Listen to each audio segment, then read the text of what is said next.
In October of 2022, 40-year-old Nerissa Wakefield and her 15-year-old son, Oswin, set out for a day hike on the Wolf Quarry Trail in the Rocky Mountains. Cameras at the Estes Peak gas station recorded them leaving at 9:41 in the morning. It was the last time they were seen alive. That evening, their car was found in a parking lot near the trailhead, locked, with no belongings inside.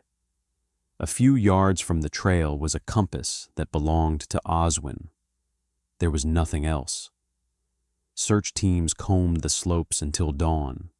The dogs lost the trail near a rocky outcrop. No prints, no signs of a struggle. Nerissa and Oswin seemed to have disappeared between the rocks.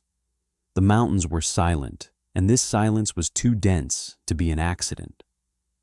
On October 22, 2022, 40-year-old Nerissa Wakefield and her 15-year-old son Oswin left their home in Estes Park at dawn.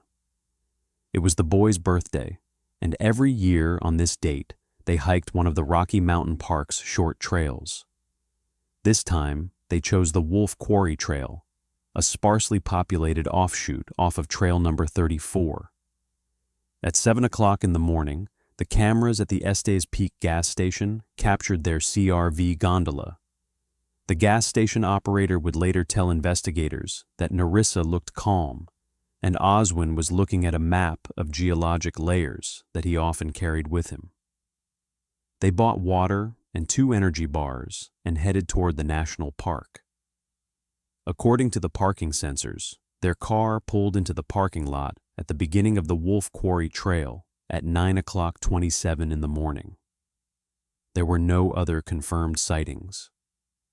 Albert Wakefield, Nerissa's father, told investigators that his daughter always returned in the evening.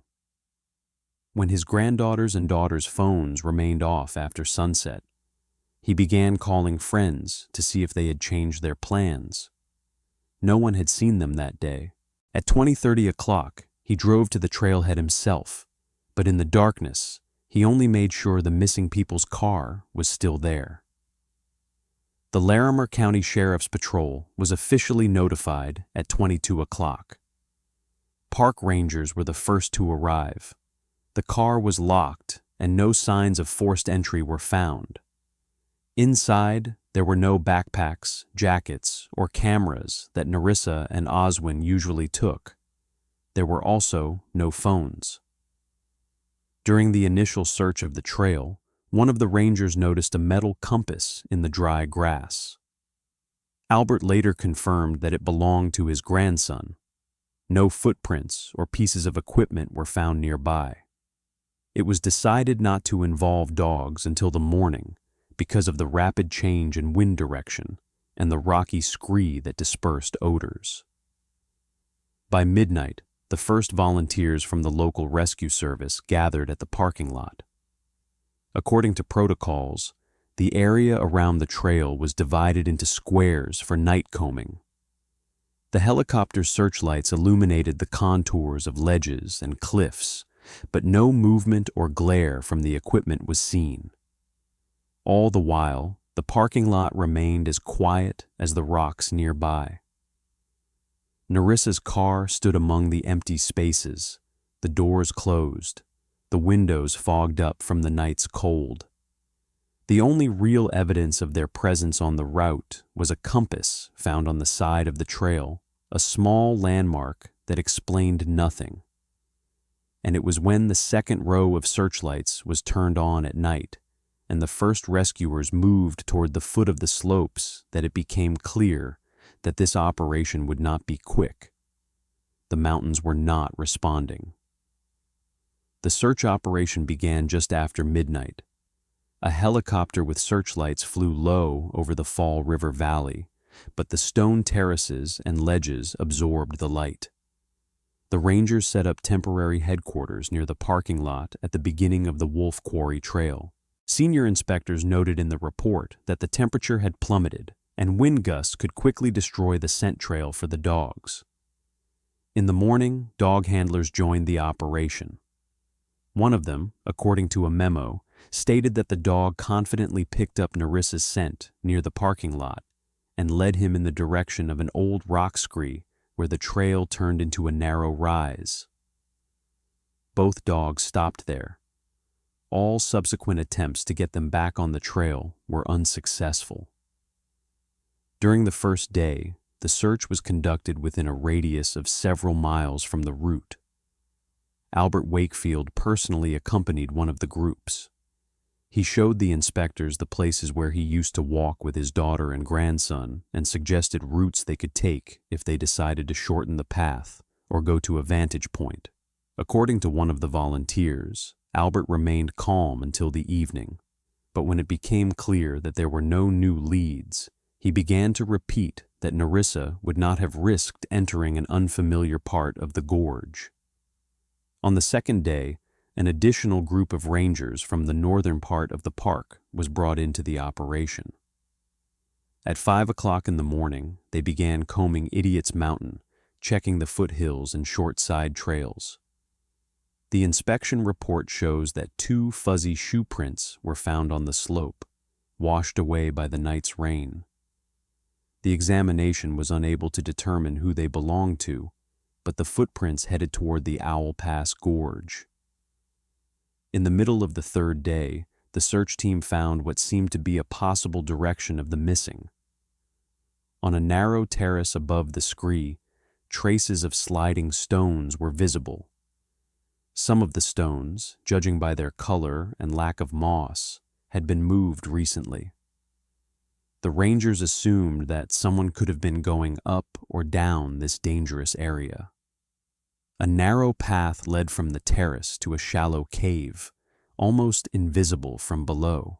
Inside it was dry, cold, and empty. No traces of lanterns, no fragments of clothing, no traces of a fire. The dogs lost their scent right at the entrance to this cave. According to the dog handler's report, the dog tried to go forward several times, but each time returned to the same place and started circling. The report states, "The behavior is typical of a situation where the source of the odor disappears suddenly without continuing the trajectory." The operation was expanded. Over the next few days, the Fall River Valley was checked, including the bed of a dried-up creek where objects are sometimes carried away after rock falls. No results. We also examined a strip of forest towards the vantage point on the eastern slope. One of the volunteers reported hearing a muffled sound at dawn, similar to the echo of a falling stone. This information was checked twice, but nothing suspicious was found. The daily reports of the headquarters group recorded the same thing. No belongings, no footprints near water sources, no witnesses on Route 34 who had seen the family after the morning departure. The only map of the route that had been created was Albert's guesses based on old family hikes. On the 8th day, volunteers from other districts joined the search. They combed the area of the Owl's Pass Gorge at several elevation levels. This area is known for the fact that sound falls through in it, and many tourists describe the feeling as if there was another cavity or crack nearby that was not shown on the maps. However, no additional entrances or dangerous areas were found. On the 10th day, the weather changed dramatically. It started to snow, and this forced the command to suspend the survey of the rock shelves. A helicopter conducted an aerial survey, but the icy fog that covered the slopes of Mount Idiots practically eliminated visibility. The rescuers noted in their report that even brightly colored gear was indistinguishable from wet rocks in such conditions. Albert continued to go out with search teams every day. One of the volunteers said that the man stopped several times near the scree where the footprints were found and stared for a long time in the direction of the shallow cave, as if trying to imagine what could have happened. In the evenings, he would return to the headquarters, leave information about the areas he had covered, and then head back to the parking lot where his daughter's car was left. After 14 days, the active phase of the search was officially terminated. The area was recognized as fully searched. In local newspapers, brief mentions of the Wakefields began to appear less and less frequently, giving way to other news. Private volunteers continued to walk the slopes on their own for several more days, but found nothing. The official protocols indicated that the case was reclassified from ordinary disappearance to disappearance under unexplained circumstances, due to the absence of any signs of a route after the area with the scree. The wording indicated that the event could have been atypical, not similar to standard cases of getting lost or having an accident on the route. In the evening of the same day, Albert stood alone in front of the empty parking lot where the Gonda CRV was still parked. A cold fog was thickening over the mountains. The light of the parking lot lights reflected dimly in the wet asphalt. The rocks above the trail were darkening in silence, and this silence seemed heavier than any answer. It was a little over 3 weeks after the disappearance of the 2 tourists when a group of amateur cavers set out for a little-known cave system located above and off the main routes near the slopes of Idiot's Mountain. The group was led by an instructor with 10 years of experience who was authorized by the Park Service to map remote areas. He was accompanied by 2 science students who were collecting field materials for a university project. According to the report, they entered one of the side passages of the gorge, known locally as Owl Passage. The passage was low, and sometimes they had to move on all fours. After about 2 hours of work, the group reached a narrow passage where a stone formed a bizarre tongue-like protrusion that closed the gap. The instructor described it as unnaturally smooth for this rock. During another attempt to squeeze further, one of the students, Andy, hit the ledge with his backpack. The rock shook and fell down with a short thud. According to the instructor, a small fissure opened up behind the rock, from which a cold stream of air escaped. The Park Service report noted a characteristic, musty odor that had a metallic and faintly salty tinge to it. Andy pointed his flashlight into the crack. In the light of the beam, a white arc appeared, which he first thought was a stalactite. When he got closer, it became clear that it was a human bone. Next to it was another, half bone with a cut edge. The instructor later said that his first thought was that it was an old grave or an accident victim. But when they carefully widened the hole, a haphazard pile of bones, dozens of fragments of various sizes, became visible. Most were devoid of tissue, some with dark spots of unknown origin. The student stepped back. The instructor tried to assess the space behind the gap. According to him, this cavity was not known from any official map of the cave complex. A flashlight pointed inward illuminated a stone blockage where a piece of bright blue synthetic fabric was sandwiched between 2 fragments. One of the students recognized the material as similar to that used in mountain jackets. The report states that they did not proceed further. The group returned by the same route, proceeding slowly due to the panic of one of the students. At a safe distance, the instructor made a call to the Park Service number. The content of the message is reproduced from the words of the operator. A large number of human bones have been found. Access to an unknown cavity. Immediate response required. The coordinates were transmitted to the rescue team, and the site was marked as an object with a potential threat to visitors. According to the service log, the first crew went to the site less than an hour after receiving the call. The official classification of the discovery at that time was unknown bone concentration in a hard-to-reach cavity.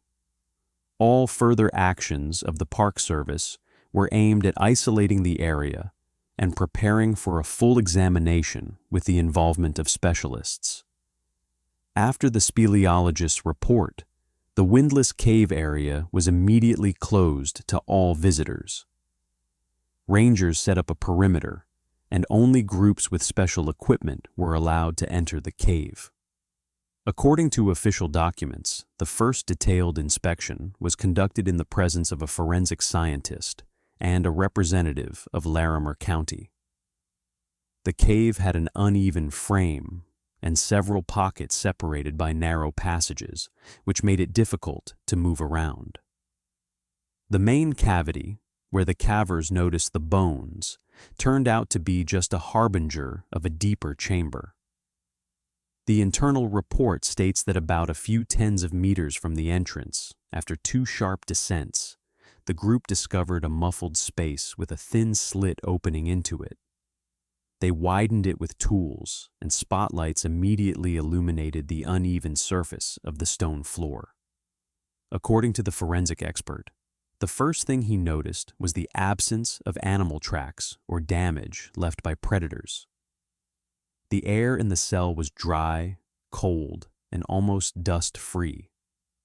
In the far corner was a female body. It was naturally dried, preserved by the consistently low temperature and lack of moisture. Her arms were folded along her torso. The body was covered with a blue blanket. This item was not included in any of the descriptions of the missing person's equipment. The material was synthetic, similar to old rescue blankets, but not of the standard type distributed to search units. The report indicates that the blanket was lying flat, with no signs of haste. The second body was found a few steps away, that of a teenager. Forensic experts noted a posture characteristic of general hypothermia. Knees pulled up to the chest, hands pressed to the lower part of the face. Nearby was a small stone fragment, which, according to the researchers, could have been moved from the inside of the rubble. Both were without backpacks, flashlights, canteens, or any other equipment. An inspection of the upper layers of stones around the entrance to the chamber showed that the rubble was not formed naturally. The stones were stacked tightly, with 3 larger blocks set at an angle.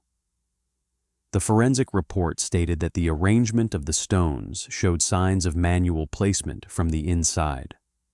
Some of the planes showed signs of abrasion, inconsistent with natural movement of the rock. At the Larimer County morgue, the bodies were subjected to a full examination. The internal tissues were preserved in a state of mummification as far as possible. No fractures, soft tissue lacerations, or foreign marks indicative of a fight or violent impact were found in the reports. No toxins or drugs were found in the blood taken from the dried vessels. The main indicators made it possible to determine the possible cause of death: prolonged dehydration and hypothermia.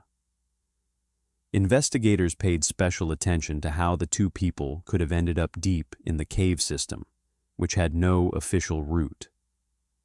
The technical description of the cave indicated that its entrances were located at much higher and harder to reach areas than the place where the missing persons were last seen. In addition, the gap through which the caving team found the camera was hidden by a stone ledge that looked like part of a natural ceiling. After comparing maps of the area, testimony from the cavers, and analysis of the soil dust on the victim's shoes, which was partially preserved, the experts concluded that they had not entered the cave by their own route. The internal note of the investigation team contains the following wording: "There are no signs of independent entry into the chamber. The most likely access is through a possible entrance that was later blocked." The blanket found on the woman's body became a separate subject of investigation. It had no manufacturer's markings, and the fiber structure was different from the samples used in rescue operations. No traces of dirt from open areas of the park were found on the surface, but there were microparticles of old linen fabric, probably from bags or coverings used in the outbuildings. The preliminary assumption was that the blanket had been brought from another place and used intentionally. Based on these materials, the case was reclassified. The official documentation included a clause about the alleged restriction of freedom by an unknown person. The version that began to be worked out was that someone led or forced two people into the cavity, then blocked the exit and left them there without the possibility of getting out. However, the case file also states that no motive or traces of an unauthorized person's presence in the cell itself were found. The investigative team noted that the behavior of the victims, judging by the positions of the bodies, did not indicate any panicked attempts to escape or move the stones. There were no scratches on the walls or signs of impacts on the rubble. Such absences often occur in cases of rapid loss of strength in closed, cold spaces. All of these factors created an unusual profile of the event. Two people who had no reason to go deep under the rock found themselves in a place where experts concluded they could not have survived. The investigators had only a blanket laid flat and a rubble piled up, as if someone intended the exit to remain invisible from the outside. After the case was reclassified, the Larimer County Sheriff's Office focused on re-interviewing everyone who had been involved in the search in the days after Nerissa and Oswin disappeared. Several detectives were assigned to the work, with experience in cases of violations of rescue protocols. Their task was to evaluate the behavior of volunteers and rangers in the early stages of the search, in particular those who worked in the Owl Pass area. One person stood out in the lists: Brian Pierce, an experienced volunteer rescuer who had been working regularly with local search teams for 2 decades. According to the volunteer coordinator, Pierce always chose the most difficult areas, including areas with unstable landslides. According to the report, he was among those who first examined the area of the gorge entrance, where a hidden passage was later found. Another fact is mentioned separately. 10 years ago, Pierce became a central figure in the search for a tourist who disappeared in a remote part of the park. He then found the body on his own, which allowed the investigation to be completed quickly. Officially, the disappearance was classified as an accident. However, after the current discovery, this episode was included in the report as a story that needs to be reanalyzed. Detectives interviewed Pierce at the sheriff's office. According to those present, he willingly described his actions during the last operation, recalled routes, and clarified terrain details. The memos indicate that he answered some questions related to the moment the search teams left Owl Pass inaccurately. Pierce claimed that he was checking the site with other volunteers, but one of them said something different, that he was working on the lower terrace without him. The next step was to check his garage, located on the outskirts of Estes Park. Permission was obtained after consultation with Pierce's lawyer, and the inspection was conducted in the presence of the volunteer. The report describes a blue blanket found among other tourist equipment. Its fabric structure and shade matched the one seized during the inspection of the cave chamber. Experts could not establish full identity on the spot, but noted that the similarity was visually significant. Pierce explained that the blanket was part of his old emergency kit that he had been using for many years. He said it had been stored in his garage since his previous operations. His words were documented, but detectives noticed that the inventory looked cleaner than other items in the room. The service report written after the inspection states that no other evidence or traces were found that could directly link Pierce to the deaths of Nerissa and Oswin. However, the presence of an object similar to the blanket found in the cave, as well as Pierce's role in two different cases where he was the first to identify key locations, provided grounds for detention. The detention was carried out without public announcement. Pierce agreed to accompany detectives to the police station. According to one of the officers who was present at the stage of registration, he behaved calmly, even somewhat distantly, without asking questions about the grounds for suspicion. The protocol states that he called it a misunderstanding and expressed his willingness to cooperate. Thus, the investigators found themselves in the hands of a man who for many years had been considered an integral part of the local search community. Reports characterized him as someone who always came first and stayed last. That is why many in the department reacted to the news with quiet distrust. The position of the investigators, as documented in internal documents, boiled down to one thing.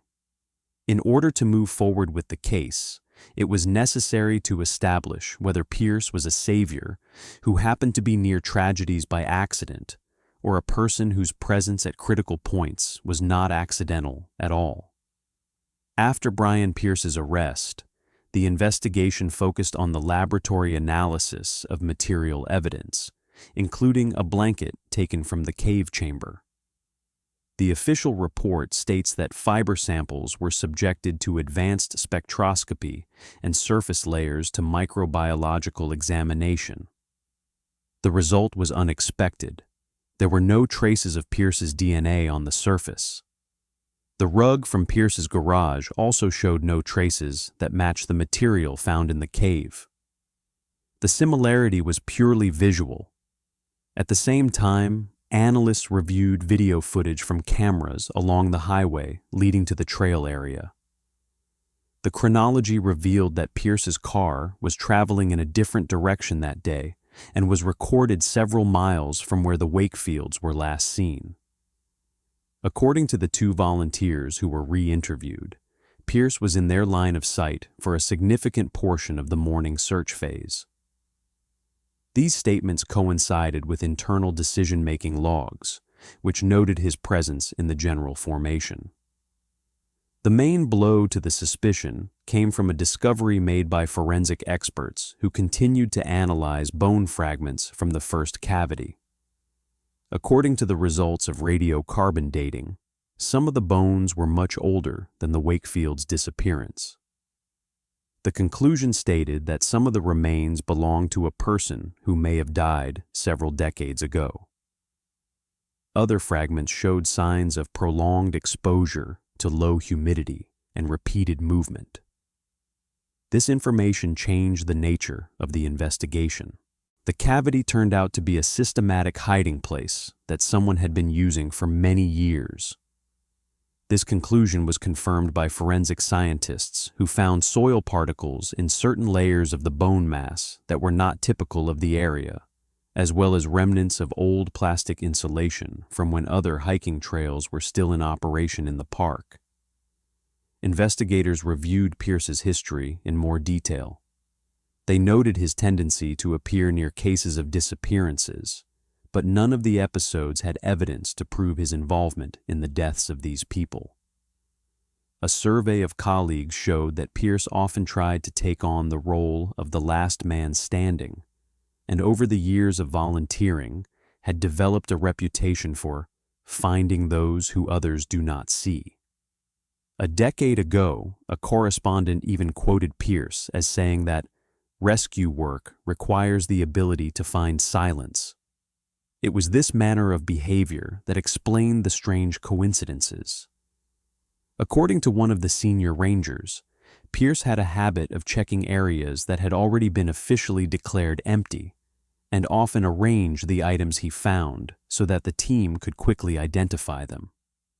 This was seen as a useful trait, albeit an informal one. One detective called him a glory collector in an internal memo. He did not create extraordinary events, but he adjusted the circumstances to be in the spotlight.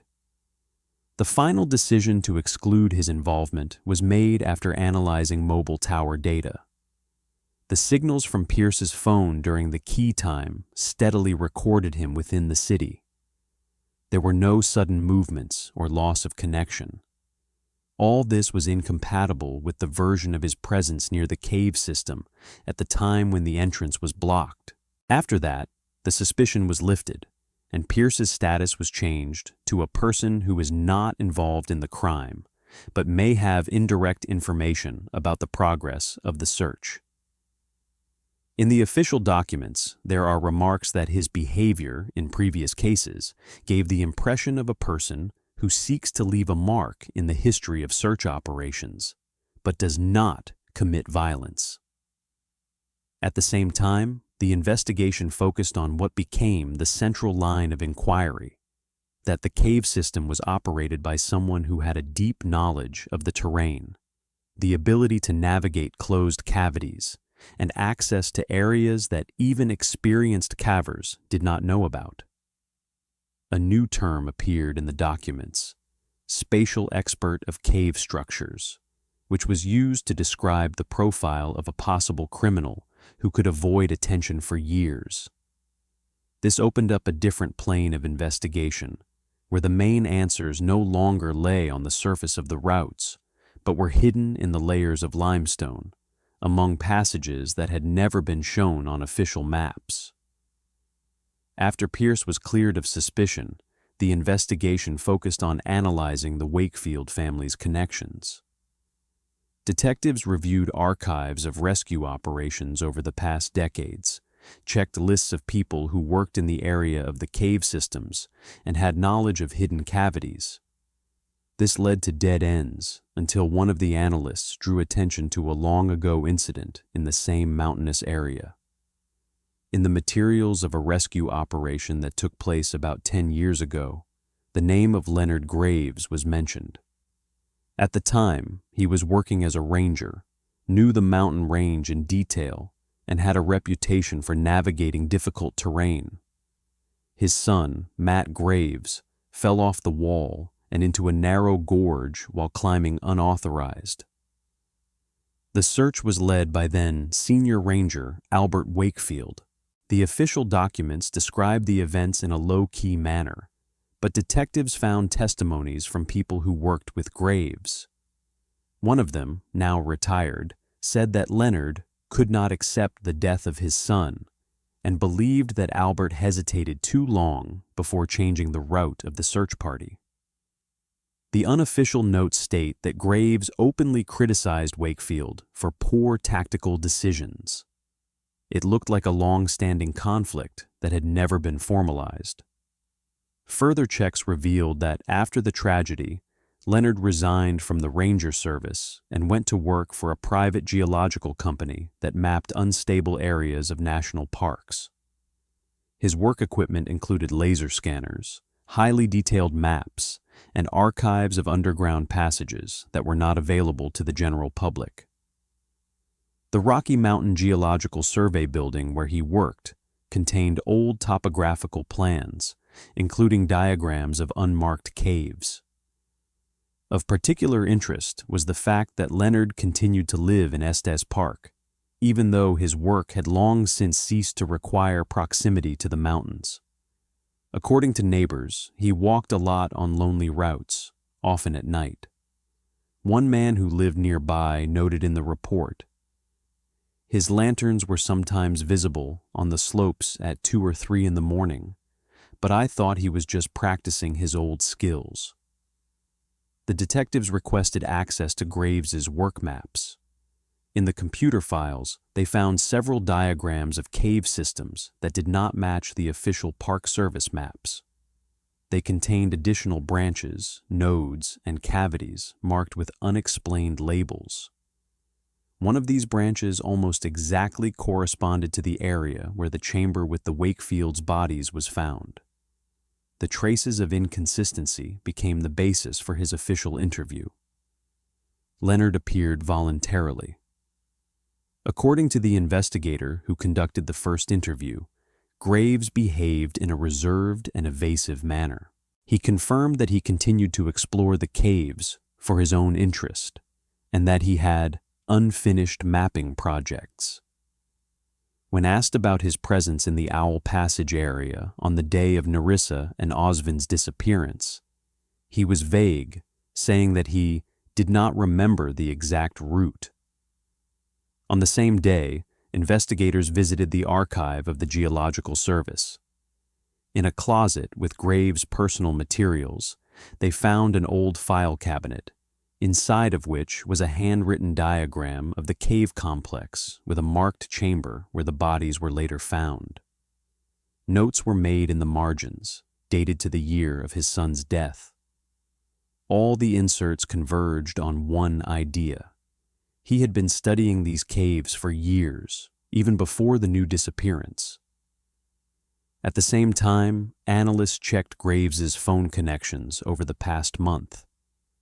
There was nothing suspicious, but the geolocation showed that in the days before his disappearance, he had been in an area far from the main routes 3 times. It was there, according to expert estimates, that there could have been an alternative entrance to the caves that was blocked. When this data was compared with his son's long history, the chain looked eerily consistent. For Leonard, it was Nerissa and her family who symbolized loss. Albert, who did not save Matt, remained in his perception the cause of the tragedy. Nerissa is Albert's favorite daughter. Oswin is his only grandson. The sheriff's psychologist, after reviewing the materials, characterized it as a construct of pent-up anger. For the first time, a motive began to emerge. It was not religious fanaticism or environmental obsession. The note attached to the case file states, "Potential motive, retaliatory." This is the term that was officially recorded. The facts that flowed together no longer looked random. Access to closed caves, knowledge of the terrain, a tragic personal story, route coincidences, and silent night hikes.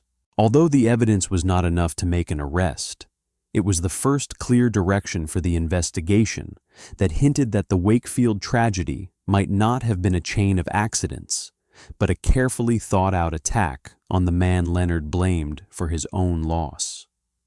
The trial of Leonard Greyves began at the Larimer County Courthouse in the presence of journalists, several dozen Estes Park residents, and Park Service employees who knew him personally. The room was quiet. According to a local newspaper reporter, Greyves sat motionless with a straight posture, folding his hands on the table as if he were attending a routine technical meeting. Not a single emotion on his face. Prosecutors presented an expanded picture of the events based on testimony, mapping, laboratory analysis, and reconstructed routes. The key was that on the day of his disappearance, Greyves was seen near a remote area of the mountain range, where, according to expert estimates, one of the hidden crevices leading to the Windrush cache could have been located. The location did not coincide with official trails and required an orientation that only those who had studied underground cavities for years could have. According to the reports, Greyves did not deny his presence in the mountains that day. On the contrary, he agreed with most of the facts presented by prosecutors. When asked by the judge whether he recognized his involvement in the disappearance of Nerissa and Oswin, he answered briefly, "Yes." No explanation, no clarification. The bulk of the evidence was presented by witnesses. One of Greyves' colleagues at a geological company confirmed that he knew the topography of the park well and could bypass officially closed areas. Another employee said he saw him in the office at night, looking through archival maps, including those with markings that were not in official publications. All these materials were seized and recognized as evidence. Investigators reconstructed the likely route of the crime. Greyves watched the Wakefields as they walked up the trail. He was familiar with the behavior of tourists and knew how easy it is to suggest a shortcut or interesting scenery, especially when it comes to a cave that is not marked in guidebooks. But his knowledge of a hidden mechanism, a stone that could fix the entrance, was decisive. In mountainous areas, such natural landslides do occur, but this one was no accident. The study showed that the stone had smoother areas of abrasion on the inside than on the outside, as if it had been done by a person who knew exactly where to press. The prosecutor quoted part of the testimony Greyves gave during the closed hearing. The document reads, "He approached them under the guise of a geologist studying the sediments in the cave area. He offered to show them a place that was only open to those who knew the way. The Wakefields agreed." This wording contained only brief fragments, but it was enough to understand that the manipulation was based on trust. According to one of the detectives, Greyves also admitted that he intended to leave them in a place where they were not in danger of direct physical attack. He did not intend to inflict bodily harm. This was confirmed by forensic evidence. He simply blocked the exit, knowing that in such an environment, the chances of survival were virtually zero. According to experts, the Wakefields were doomed not by blows or weapons, but by time and cold. During the trial, the prosecutors also referred to an old tragedy, the death of Matt Greyves. The court did not discuss the moral side of those events, but emphasized that Leonard was unable to come to terms with the loss. In his notes found during the search, there were several phrases addressed to Albert Wakefield. The most telling entry, "No one can understand a father's pain until they have lost one themselves." The court psychologist described this as a narrowly focused revenge that developed over the years, targeting not the woman and the teenager, but their symbolic role in his internal conflict. When the time came for his last word, Leonard stood up without speeding up his movements. Witnesses noted that his voice was calm and steady. He did not apologize. He simply explained his motive. His words were quoted in the news the same day. "Albert took away my future. I took it from him." There were no pitches or pauses in this sentence, just a dry statement. After that, the judge announced the verdict: guilty on 2 counts of premeditated murder with extreme cruelty. Separate consideration was given to the evidence of possible involvement in previous disappearances in the cave area, although not every episode could be confirmed. Based on the totality of the evidence, the court sentenced Greyves to life imprisonment without the possibility of parole. Greyves was sent to a maximum security prison in Kenya. According to the guards, he did not show any reaction to the verdict during the transfer. He sat straight, looking straight ahead, not asking questions. One of the guards noted in an internal note, "The behavior of a man who has long lived in his own mind."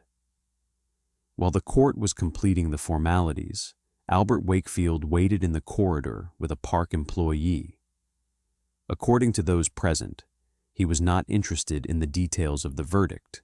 He just stood there with his head against the cold wall.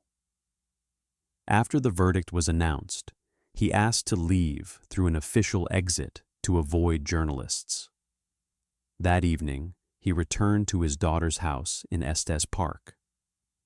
A neighbor who saw him told investigators that he stood on the porch for a long time without taking off his jacket, as if he did not dare to go inside. He opened the door only after a few minutes of immobility. The rooms were silent. All of Nerissa's personal belongings remained where she had left them. Everything was still, but at the same time torn apart in time. Later, when he gave a brief statement to the social worker who was processing the paperwork, he said only one phrase, which was recorded: I didn't want justice. I wanted them to live. There was no emotion in it, just a firm statement of a loss that could not be fixed. The mountains that stood next to the city had not changed. They still towered over the valley, hiding in their slopes and cave stories that no one wanted to remember. Their silence remained as unshakable as the day Nerissa and Oswin set out on their last hike. The mountain silence that had become the backdrop for someone else's revenge continued to stand over the city, offering neither answer nor solace.